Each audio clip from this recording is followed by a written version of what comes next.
You can now get a 30-day trial to experience The Athletic for free. Visit the link in the description below to try it now. Following the conclusion of the 2017 MLS season, Andrea Pirlo announced his retirement, ending a playing career which lasted over 20 seasons and saw him earn all sorts of individual and team awards. And after his playing days were behind him, Pirlo embarked upon a coaching journey which has been unusual.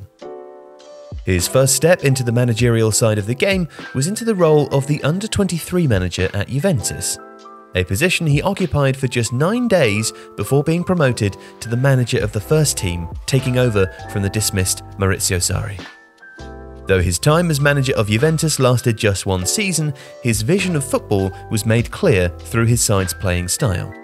In addition, the paper he submitted to obtain his UEFA Pro coaching license was also released and available to the public, a rare privilege which allows everyone to understand how Pirlo sees the game. So, how is that? In English, Pirlo's paper is entitled "The Football That I Would Like To." It's a thesis on the way that he would like his team to set up and react during all phases of the game, covering both team and individual principles designed to influence player behaviours and choices depending on the situation of the match. Within his work, Pirlo mentions how his ideas on football are heavily influenced by the Barcelona sides of Johan Cruyff and Pep Guardiola, in addition to Louis van Gaal's Ajax, Carlo Ancelotti's Milan and Antonio Conte's Juventus side, the last 2 in which he played, of course. First and foremost, Pirlo wishes his sides to play a form of total football, a style he bases around 2 key foundations: retaining possession of the ball as long as necessary before finishing off an attack, and recovering the ball as quickly as possible with extreme intensity upon losing it. Pirlo also requires his players to be dynamic when in possession, capable of manufacturing space for others and occupying the correct spaces themselves when teammates have created them. Off-the-ball movement is crucial for controlled ball progression in his system. Players should have the ability to read opposition defences and stretch them vertically and laterally by occupying defenders and creating spaces between the lines for other teammates. This is where a player's position on paper is not as important as the actual positions they may appear in during a match. With a heavy focus on maintaining control of the ball, building play from the back is a key component too. Achieving this depends on the constant creation of diamond shapes around the ball carrier.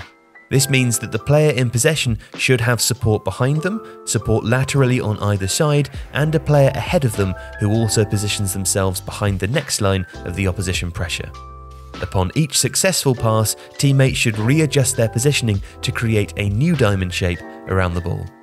So reliance on fluidity, dynamic space occupation, and positional rotations is also key for dominating possession and progressing the ball. Pirlo does not see players as having traditional and functional positions, but more so roles which they must be able to carry out based on movements and positioning of their teammates. And there are various scenarios throughout the course of a match where this can be seen. Certain roles must always be occupied, and it's not relevant what position the players technically have started in, as long as the correct positions are being occupied.